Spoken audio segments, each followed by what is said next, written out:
మాజీ ఎమ్మెల్యే వల్లభనేని వంశీని కేసులు వెంటాడుతున్నాయి. ఓ కేసులో బెయిల్ వస్తే మరో కేసులో పీటీ వారెంట్ దాఖలవుతోంది. దీంతో వంశీ 95 రోజులుగా జైల్లోనే ఉండిపోయారు.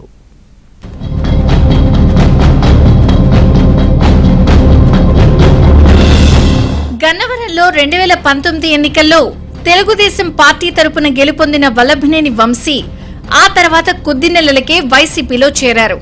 ఆయన సన్నిహితుడైన గుడివాడ ఎమ్మెల్యే కొడాలి నాని ప్రమేయంతో ఆయన వైసీపీలోకి వెళ్లారు. ఆయనపై పోటీ చేసి ఓడిపోయిన యార్లగడ్డ వెంకట్రావు అప్పట్లో జిల్లా సహకార కేంద్ర బ్యాంక్ చైర్మన్ గా వ్యవహరించారు. అయితే 2019 ఎన్నికల సమయంలో వల్లభనేని వంశీ ప్రభుత్వం అనుమతి లేకుండా కనీసం ఎంఆర్ఓ ఇతర రెవెన్యూ అధికారులకు కూడా తెలియకుండా నకిలీ ఇళ్ల పట్టాలను పంపిణీ చేసి ఓటర్లను ప్రభావితం చేశారు అనే కేసు నమోదైంది. అప్పట్లో వంశీ అధికార పార్టీలో ఉండడంతో ఈ కేసులో వంశీ పాత్ర లేదని పోలీసులు కోర్టుకు తెలిపారు. కానీ కేసు మాత్రం క్లోజ్ చేయలేదు.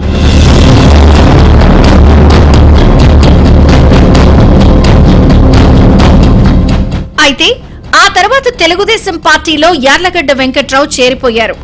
ఆ తర్వాత నకిలీ ఇళ్ల పట్టాల వ్యవహారంలో వంశీ పాత్ర ఉందని తేల్చిన పోలీసులు ఆయన పేరును ఎఫ్ఐఆర్లో చేర్చారు. ఇప్పటికే సత్యవర్ధన్ కిడ్నాప్ కేసులో అరెస్ట్ అయి విజయవాడ జిల్లా జైల్లో రిమాండ్ ఖైదీగా ఉండగా తెలుగుదేశం పార్టీ కార్యాలయం విధ్వంసం కేసుతో పాటు గన్నవరంలో ఒక ప్రైవేటు స్థలం ఆక్రమించుకున్న వ్యవహారంలో పీటీ వారెంట్లు దాఖలయ్యాయి. గన్నవరం స్థలం ఆక్రమణ వ్యవహారంలో హైకోర్టు సత్యవర్ధన్ కిడ్నాప్ కేసులో విజయవాడ కోర్టు వల్లభనేనికి బెయిల్ మంజూరు చేసింది. గన్నవరం టీడీపీ కార్యాలయం విధ్వంసం కేసులో సిఐడి వంశీ తరపున వాదనలు పూర్తి కావడంతో కోర్టు తీర్పు రిజర్వ్ చేసింది. వల్లభనేని వంశీపై బాపులపాడులో నకిలీ ఇళ్ల పట్టాల కేసులో నూజివీడు కోర్టులో హనుమాన్ జంక్షన్ పోలీసుల పీటీ వారెంట్ దాఖలు చేశారు. ఈ వారెంటుపై శుక్రవారం విచారణ జరిగే అవకాశం ఉంది. ఆయన్ను కోర్టులో ప్రవేశపెట్టే అవకాశం ఉంది. ఈ నేపథ్యంలోనే వల్లభనేని వంశీపై గన్నవరంలో అక్రమ మట్టి తవ్వకాలకు సంబంధించి విజిలెన్స్ ఎన్ఫోర్స్మెంట్ విభాగం నిర్వహించిన విచారణలో అనేక అక్రమాలు జరిగినట్టు తేలింది. ఈ నివేదికను ఇప్పటికే విజిలెన్స్ ఎన్ఫోర్స్మెంట్ విభాగం ప్రభుత్వానికి పంపింది. ఇందులో మైనింగ్ తో పాటు వివిధ శాఖల ప్రమేయం ఉండడంతో ప్రభుత్వం ఈ కేసును ఏసీబీ విచారణకు ఆదేశించే అవకాశం ఉంది. ఏసీబీ కేసు నమోదు చేస్తే వల్లభనేని వంశీపై మరో కేసు తప్పేలా లేదు.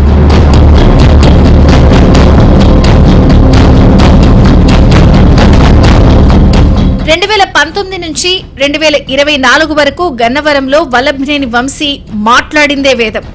ఆయన అనుచరులు సైతం రెచ్చిపోయి యథేచ్ఛగా భూదందాలు చేశారు. వంశీ చంద్రబాబు సతీమణి నారా భువనేశ్వరిపై కూడా ఇష్టం వచ్చినట్లు నోరు పారేసుకున్నారు.